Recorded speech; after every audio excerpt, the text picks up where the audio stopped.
ha revolucionado los envases de la literatura. Y hoy vamos a tratar el tema de cómo las editoriales y los escritores debemos adaptarnos a este nuevo envase. Fundamentalmente, vemos que la tecnología del siglo XXI ha revolucionado todo lo que es las comunicaciones. Y cuando hablamos todo, decimos todo completamente, ya que la complejidad de los sistemas, hasta la forma de vida de las personas, cambió a partir de lo que conocemos como Internet, tecnología cibernética o como quieran llamarlo. Si queremos analizar la vida y costumbres de las personas de hace 20 o 30 años, es como analizar la prehistoria. Cuando no existía Internet, no había celulares, no había un montón de aparatos nuevos que trajo la tecnología en los últimos 15, 20 años. Pensemos que Google está cumpliendo en este mes 15 años de vida. Pensemos que Facebook fue fundado en el 2005, que Twitter fue fundado en el 2007. Es decir, hay todo un movimiento tecnológico que nace a partir del siglo XXI. Pero ese movimiento tecnológico o ese movimiento filosófico, tecnológico, como quiera llamarlo, cambió a partir de lo que se llaman los hijos de la posguerra. No es casual que Bill Gates y Steve Jobs hayan nacido en el 55, los dos. Es decir, y los dos fundaron sus empresas, Microsoft y Apple, en el 75 y en el 76, cuando tenían 20, 21 años. Tampoco es casual que eso pasara en San Francisco, California, Palo Alto, que es muy pegado a San Francisco, y de San Francisco también naciera en esa misma época o en los años 60 lo que se llamó la revolución hippie, que también cambió la historia de lo que es la revolución sexual, la revolución ecológica, todos los cambios de la comida orgánica, vegetariana, todo eso nace de esa revolución hippie no tan bien vista en su momento, pero que hoy a través de la historia nos ha dejado una herencia bastante discutible y aceptable y modernizando el mundo. Lo mismo pasó con la tecnología.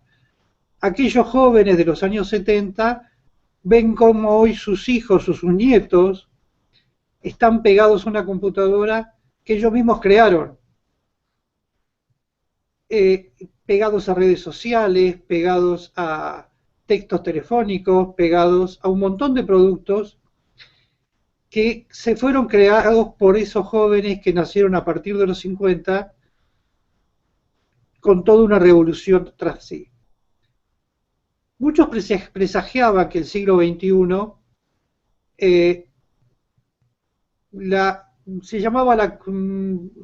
iba a tener una sociedad autista. ¿Por qué? Porque iban a estar concentrados en un solo tema, sin conocer, salir de su habitación, sin ver el mundo exterior, mirando para adentro.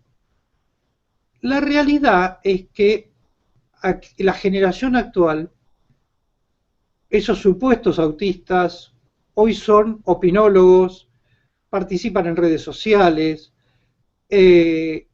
son periodistas amateur, envían notas y videos a las redes, a los grandes periódicos de comunicación. Incluso los grandes periódicos hoy llaman a estos periodistas amateur el periodismo social, porque están en el lugar de la noticia antes que los periodistas. Por tomar un ejemplo, cuando el ejército americano entró en Afganistán para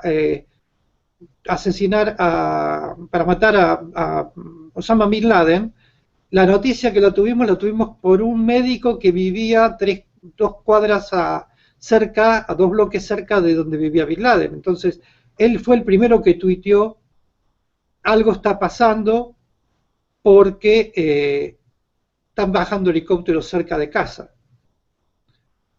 Entonces, esa noticia instantánea hoy en día es lo que pasa en las redes sociales.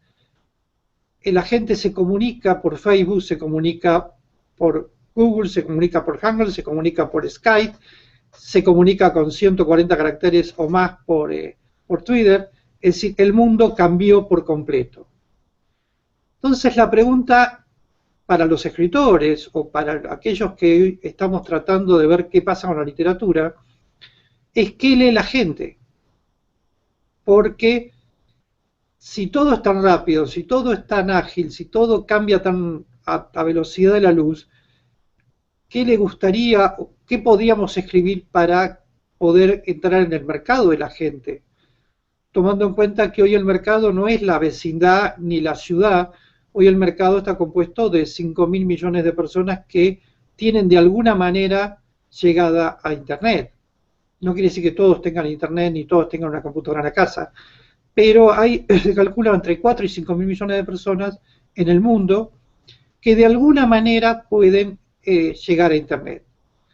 Facebook, por tomar un ejemplo, es la ciudad más grande, es el país más grande del mundo, tiene más habitantes Facebook que China.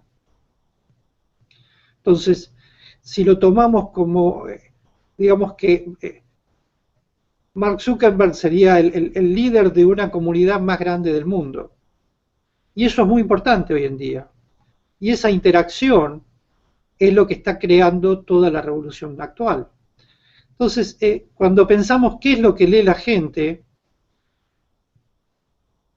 vemos que hay un movimiento muy grande hace un par de años que nacieron con los blogs. La gente lee y escribe blog, páginas en internet, mensajes de texto en los teléfonos, lee en Facebook, lee noticias, informa y escribe y opina. Entonces cambió eso de escribir un libro solamente para guardarlo en un estante, leerlo y guardarlo en un estante. El concepto es, el libro tiene que ser mucho más activo que antes, porque el paradigma cambió. El paradigma del libro escrito, no quiero decir con esto, después lo vamos a hablar muy bien, que va a desaparecer el libro impreso. Va a ser una curiosidad el libro impreso, porque el libro digital está tomando mucha fuerza, y después vamos a hablar un poco de lo que es el libro multimedia, o la literatura interactiva. La tecnología está ayudando y está acompañando al cambio del cambio social. Está ayudando a un cambio de conceptos. Vemos como las tablas, los teléfonos, las computadoras de bolsillo, las pantallas inteligentes de diferentes tamaños están ayudando a un cambio muy importante. La revolución editorial que estamos viendo ha cambiado un poco el concepto de escritor, editor y libro. Antiguamente la editorial era un lugar sagrado, digamos, donde había un grupo de personas calificadas, entre comillas, y seleccionaban los libros que iban a publicar. Eso era el siglo pasado, no tan lejos, estamos hablando de 15 años atrás por ahí, o 20. ¿Qué pasaba entonces? Ese grupo de personas supuestamente calificadas eran los que dictaban lo que nosotros íbamos a leer, porque al no publicar un libro no lo podíamos leer. Entonces ese grupo eran los que publicaban los libros que ellos creían que eran buenos, y no hablo mal de ellos, simplemente creo que tomaban decisiones en base a conceptos propios, no a conceptos generales. Es decir, cuando alguien aparecía con un libro diferente, tenía que vencer un montón de trabas. Le pasó a García Márquez con su realismo fantástico, le pasó a Borges con su historia de espejos. ¿Por qué? Porque salían de lo normal, de lo estático, de lo común.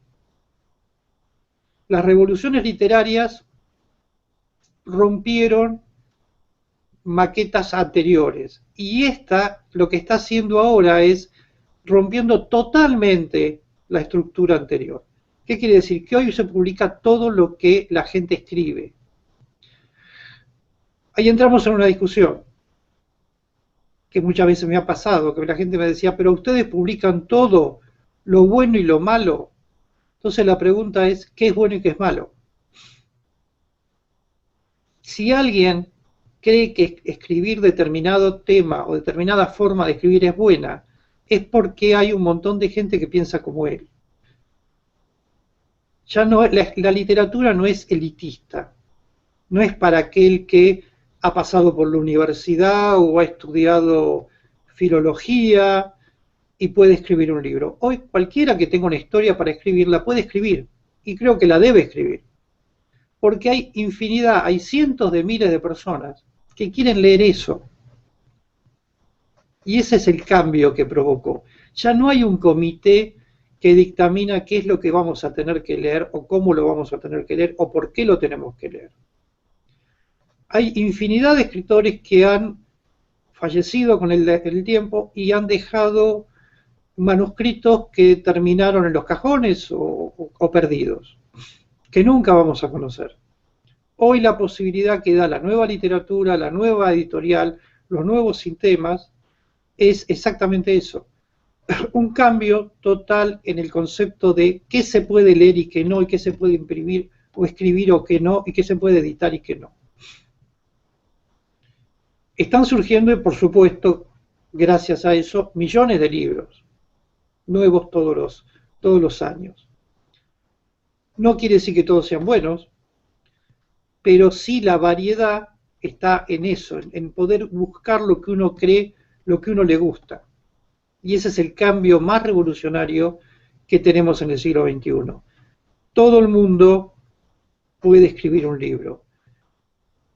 En nuestra editorial tenemos, yo lo llamo como comparativo. Una ama de casa, una superviviente de cáncer, una persona, un jardinero ecuatoriano que escribió sobre jardinería. Es decir, todo el mundo que tiene una profesión, desde la jardinería hasta la medicina, desde la fontanería hasta la ingeniería, tiene la posibilidad de escribir un libro y puede desarrollar un libro. Y la forma de hacerlo depende de cada uno. Hay técnicas que se pueden estudiar, hay reglas que hay que mantener, pero las reglas son muy sencillas porque hay unas reglas legales, digamos, poner en la tercera página las responsabilidades, todo eso. Pero el contenido del libro lo pone el escritor, no lo pone nadie más. No hay más censuras. Sí, por supuesto, si el libro va a tener imágenes raras o imágenes pornográficas, va a tener que estar limitada la edición. Pero los libros de historia, los libros, por tomar un ejemplo, el libro más vendido en el 2012 fue un libro erótico, las 50 sombras de Grey. Y el libro más vendido en el 2010 fue un libro policial religioso, que era el Código Da Vinci, 2009. Entonces, no hay un estilo de libro para escribir que va a vender. Es decir, bueno, yo escribo un libro religioso de simbología, como era el Código Da Vinci, y voy a vender miles. No, porque ya el Código Da Vinci lo escribió. Es decir, Dan Brown lo escribió. Si quiero escribir algo sobre erotismo, puedo hacerlo como continuación, tomando la ola que dejó las 50 sombras de Grey, que ahora están por hacer una película. El tema lo pone cada uno. Yo lo que aconsejo siempre es, escriban de lo que saben y de lo que les apasiona. No escriban por donde va la ola, porque la ola cambia. Pasamos de lo religioso a lo erótico y no sabemos en el 2014 o 2015 qué va a vender. Pero sí sabemos que va a venir todo un nuevo grupo de escritores diferentes a los anteriores. Hay dos cosas que cambiaron a partir del 2007 y 2009.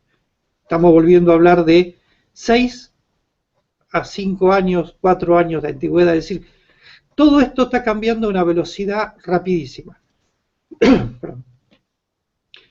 En el 2007 lanza Amazon el Kindle. El Kindle es un lector de libros. Hasta ahora no es que no existían los libros digitales, existían, pero uno los leía en su computadora. El primer lector de libros lo lanzan como un aparatito para poder cargar libros, que no era tal aparatito en sí, porque cargaba hasta 30.000 libros y uno podía tenerlo en una tabla. Por supuesto, desde el 2007 a 2013 el Kindle cambió. Hoy el Kindle es más una tabla que un lector de libros. Puede acceder a internet, puede tener un montón de otras cosas en colores, al principio era en blanco y negro porque era nada más que para leer. El cambio fue sustancial y eso revolucionó la forma de leer. Hoy hay muchas tablas parecidas al Kindle, está el Nook de Barnes, incluso el Apple sacó la mini tabla que es justamente para leer libros, para llevarla de un lado a otro, y cada uno se está adaptando a esta forma nueva de lectura. Pero por otro lado, en el 2009, Xerox saca una máquina que se llama Expresso, que por supuesto algunos dicen que es la contra del Kindle y yo digo que es el complemento del Kindle. Es una máquina, no es para usuarios, es para empresarios, para comerciantes, donde uno entra a internet, elige un libro y le da la orden de imprimir, y el libro se imprime en ese momento. Es decir, lo que se llama impresión a pedido. Es decir, por eso digo que el libro impreso nunca va a morir. A partir de este tipo de máquina y otras alemanas, está la Expresso de Xerox y hay una alemana también, que imprime el libro en 3 minutos, mientras uno va, toma un café, vuelve, ya el libro está hecho, y está en muy buena calidad el libro. Entonces, las nuevas librerías que vamos a ver a partir de 3, 4 años más, no van a ser esas librerías atestadas de libros donde uno iba a elegir un libro. Va a ser un salón con un par de sillones probablemente, una cafetería probablemente, y una máquina o dos en el medio, donde uno ingresa, puede o leer el libro de forma digital, bajarlo directamente de la máquina a su lector, o imprimirlo en ese momento y poder leerlo, es decir, comprarlo y imprimirlo. Ese cambio va a cambiar la estructura no solamente de la editorial, sino va a cambiar la forma de conseguir comprar libros, ir a un lado a ver libros, ya vamos a tener que ver los libros por internet, vamos a tener que, no va a hacer falta ir hasta el lugar, podemos comprarlo incluso en forma impresa por internet y lo mandan por correo, ya hoy pasa eso. Entonces hay un cambio físico, económico, filosófico y comercial. Y eso es lo más importante. No es un cambio superficial, es mucho más profundo. El tener 30.000 o 35.000 libros dentro de una tableta, el poder acceder a una máquina que nos va a dar la posibilidad de imprimir un libro en un par de minutos, el libro que querramos, cambia la estructura. ¿Y por qué viene este cambio de estructura? Porque las grandes editoriales, las grandes librerías, le pasó a Border y le va a pasar a varias otras, están quebrando por el alto stock de libros que tienen y que no pueden sostener económicamente. Acá entra en parte de la literatura, está atado a este cambio económico del mundo. Producir una cantidad determinada de libros significa destruir bosques, conseguir papel, es decir, todo lo que tenga que ver con el papel hoy en día, los periódicos están en un cambio muy grande. ¿Por qué? Porque lo que hablamos antes, la parte ecológica se está sumando a la parte literaria. Entonces, cuanto menos árboles cortemos para hacer papel, contribuimos a la ecología. y a partir de ahí vamos a ver estos cambios en los periódicos. No es raro que el CEO de Amazon comprara el New York Times, el New York Post, perdón. ¿Por qué? Porque justamente el New York Post había caído de 800.000 ejemplares diarios a 350.000, creo. Y en la última reunión que tuvo, él habló de entrar en 1 millón de ejemplares por día por Internet. Claro, gracias a Amazon, gracias a los Kindle. Es decir, aquel que tenga un Kindle va a recibir en su tabla el New York Post por pocos centavos, pero va a tener una tirada de miles de millones. Entonces, está cambiando hasta ese concepto. Hoy mucha gente ya no compra el periódico, lo ve por Internet, en forma gratuita incluso. Entonces, ya el tema publicidad para los periódicos se hace algo muy importante. Todo lo que pasó a partir de Gutenberg en adelante, hasta el siglo pasado, cambia por completo. Lo que vimos en el show anterior, ese cambio que produjo Gutenberg con la imprenta, va a cambiar por completo a partir de ahora.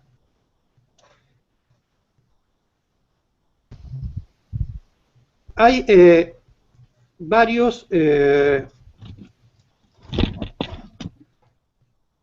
cambios que van a venir en los próximos 5 años. Perdón, hubo varios cambios que se produjeron en los últimos 13 años, que con lo que vimos fue los lectores, la reducción progresiva de la impresión, la edición de papel intercambiándola con la impresión, con la edición en forma virtual, la liberización de los escritores. Los escritores se sacaron de encima las cadenas que los ataban a las grandes editoriales. Es decir, le pasó a Dan Brown, el autor del Código Da Vinci, que él tuvo, cuando escribió el Código Da Vinci, lo pagó de su bolsillo, porque ninguna editorial quería pasárselo. Contrató una editorial pequeña y lo pagó de su bolsillo. Y el Código Da Vinci estuvo como 3-4 años en las librerías sin que se venda. Hasta que un sacerdote o un obispo del Vaticano escribió en contra del Código Da Vinci. Y, por supuesto, todo el mundo quería saber qué pasaba y ahí, a partir de ahí, empezó a vender.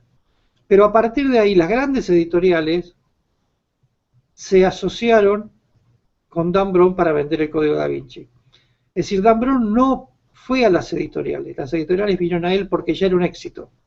Y eso le va a pasar a los escritores nuevos ahora. Al buscar una pequeña editorial, van a poder quedar expuestos a las grandes. Entonces, aquí entramos en un tema, un consejo legal que les doy a los futuros escritores. No firmen exclusividad con ninguna editorial. Lo ideal es arreglar con una editorial, publicar en sociedad con la editorial y exponer la obra. Si la obra empieza a moverse, si los lectores empiezan a recomendar la obra, si la obra empieza a tomar altura, las grandes editoriales van a venir a buscarlos. No tengan duda, porque es un negocio. Entonces, si no tienen exclusividad con nadie, pueden vender su producto. Hoy Dan Brown vende su libro, El Infierno, que fue el último libro que sacó, se vende en 4 editoriales diferentes. Y Dan Brown cobra regalías por las 4 editoriales. Entonces, ya Dan Brown tiene un nombre, pero cuando un escritor nuevo empieza con un libro, lo importante es no firmar nada con nadie. Es decir, publicar el libro con la editorial, probablemente las editoriales le van a decir, ok, yo no te firmo contrato, pero tu libro lo voy a seguir vendiendo por 10 años. Perfecto. Bienvenido, que lo siga vendiendo. pero le da la posibilidad al escritor de conseguir otra editorial, de que si viene, por tomar un ejemplo, un estudio de Hollywood y dice quiero hacer una película con tu libro, no que no esté atado a nada, pueda él solo negociar eso. Es decir, lo importante acá que el autor con las nuevas formas de editoriales no está atado, no es esclavo de la editorial, como era antes. Antes la editorial lo obligaba a un contrato y si aparecía una otra editorial no podía publicarlo, o si venía un estudio de filmación para hacer el libro, tenía que darle comisión a la editorial. Es decir, la tecnología de hoy en día desapareció todo eso.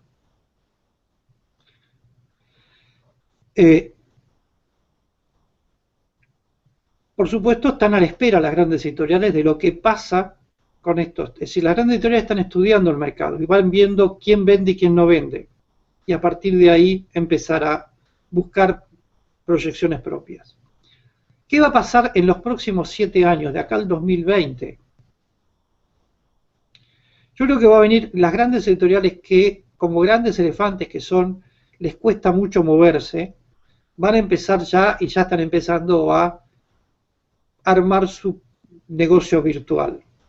Es decir, Amazon va a tener que competir con, no solamente con Barnes, que es la que, digamos, la que le sigue, muy de lejos, pero le sigue, sino con editoriales latinas, Planeta o otras más, que van a tener que empezar a ver, porque lo que la gente se queja mucho hoy de Amazon es que no hay tantos libros en español.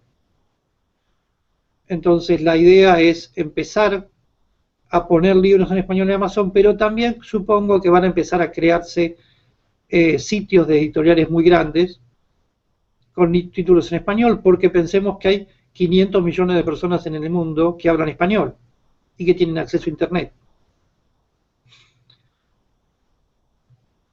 El otro tema que se está generalizando es el uso de páginas de recomendación, más que la publicidad. La publicidad sirve, ya desapareció aquel presentación del libro en un lugar donde el escritor iba y firmaba la primera página.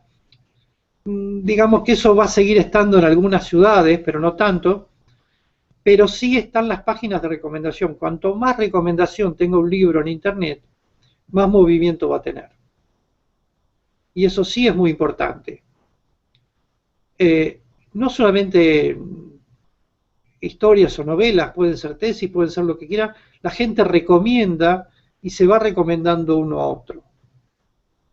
Es decir, abrir una página en Facebook sobre el libro y debatir el libro en Facebook significa más ventas. Y llevar a la gente a que recomiende el libro en Amazon significa más venta. La promoción va a ser a través de Internet fundamentalmente.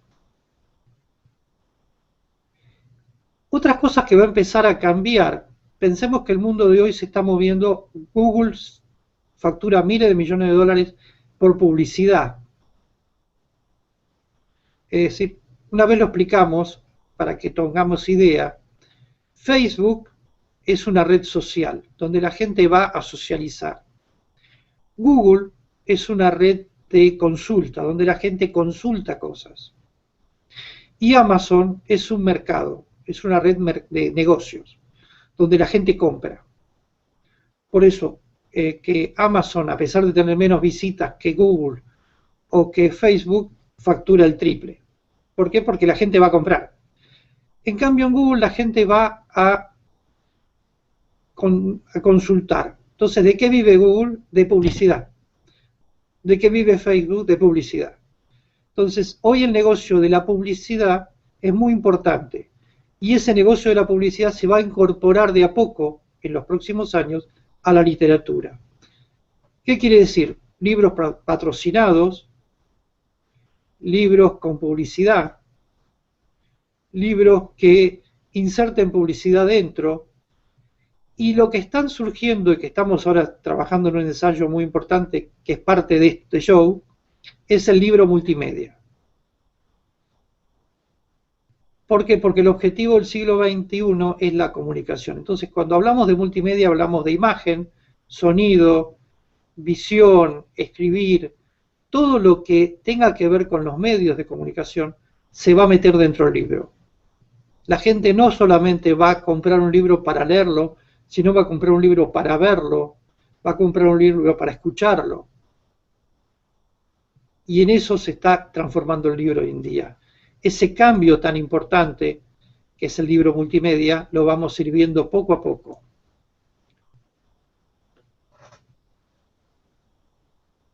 Pensemos los cambios de la comunicación, por ejemplo. Por tomar un ejemplo que dijimos antes, Amazon hoy ocupa el 40% del mercado. Amazon vendió en el 2012 54 millones de ejemplares. Sacamos la cuenta, son 100 libros por minuto. Entonces, el mercado va a ir para ese lado, los escritores tenemos que ir para ese lado y las editoriales van a ir para ese lado. Ese es un poco el mensaje de hoy en día. Cómo transformar nuestra forma de escribir en eso exactamente, en lo que es el mercado nuevo, el mercado editorial nuevo y la libertad que nos da ese mercado para escribir lo que queremos escribir y llegar al público que queremos llegar.